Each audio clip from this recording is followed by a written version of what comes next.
Assalamu alaikum everyone, welcome back to new video historical. So right now I'm standing here. It's not that place. This is my favorite place. Okay. So অনেকদিন ধরে ভাবছিলাম বাংলায় একটা video বানাবো for my audience. Actually আমি কিভাবে ইংরেজি শিখেছি, আমার যখন আমি ইংরেজি শেখা স্টার্ট করেছি, আমার জার্নিটা কেমন ছিল, আর রাইট নাও আমার মানে পজিশনটা কোথায় আছে বা কীরকম আছে। সো অনেকেই আসলে বুঝে না যে কোন জায়গা থেকে আসলে কোন পয়েন্ট থেকে তারা ইংরেজি শেখা শুরু করবে। আসলে এটা একটা it's a challenging task. So আমি রেফার করবো যে অ্যাকচুয়ালি আমার ইংরেজি শেখার ক্ষেত্রে আমার সবচেয়ে বড় যে আমাকে যে হেল্প করেছে যে বিষয়টি, এটি হচ্ছে আসলে সাহস। হ্যাঁ, সাহসটা ইম্পর্টেন্ট। আর হচ্ছে গিয়ে আপনার ইংরেজি বলতে হলে কথা বলতে হবে। যেমন আমাদের যখন আমরা ছোট ছিলাম তখন থেকে আসলে আমরা অনেক কিছু শুনেছি, তারপর আমরা চেষ্টা করেছি কিছু না কিছু বলতে। তো এইভাবেই। আর আমার যে প্রথম বিষয়টা যখন আমি ইংরেজি শেখা শুরু করেছি, আমার যে প্রথম মানে আমি উপলব্ধি করেছি যে এটা একটা শরমের বিষয় যে লোকে কি বলবে, বা আমার যদি ভুল হয়ে যায়, মিস্টেক হয়ে যায়, তাহলে কি হবে। So if you want to learn English, first of all you have to open your mouth and you have to remove your shyness.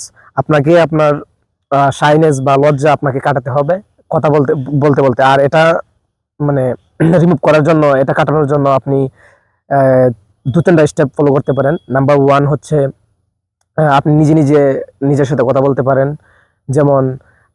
যেমন আমি এখন হাঁটছি এই জায়গায়, কেউ নাই আশেপাশে, আমার বন্ধুরা আছে বাট অন্য কেউ নাই। তো আমি যাই দেখি না কেন আমি ইংরেজিতে ট্রান্সলেট করতে পারি।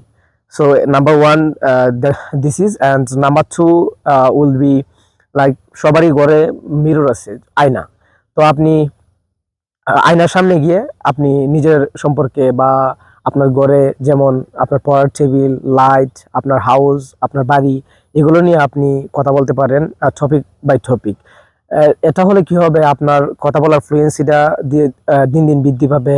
এবং তার সাথে যেমন আপনি হঠাৎ করে যদি মানে কোনো একটি বিষয়ের সম্মুখীন হয়ে যান, যেমন আপনাকে কথা বলতেই হবে, তো আপনি কথা বলতে পারেন সবার সামনে। এটা আসলে ধীরে ধীরে এটা রিমুভ হয়ে যাবে ইনশাল্লাহ। So that's the thing. আর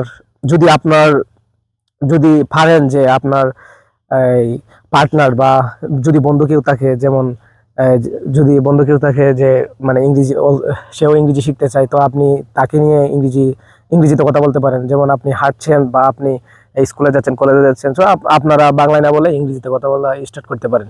তো এইভাবে আসলে ধীরে ধীরে ইমপ্রুভ হয়ে যাবে ইনশাল্লাহ।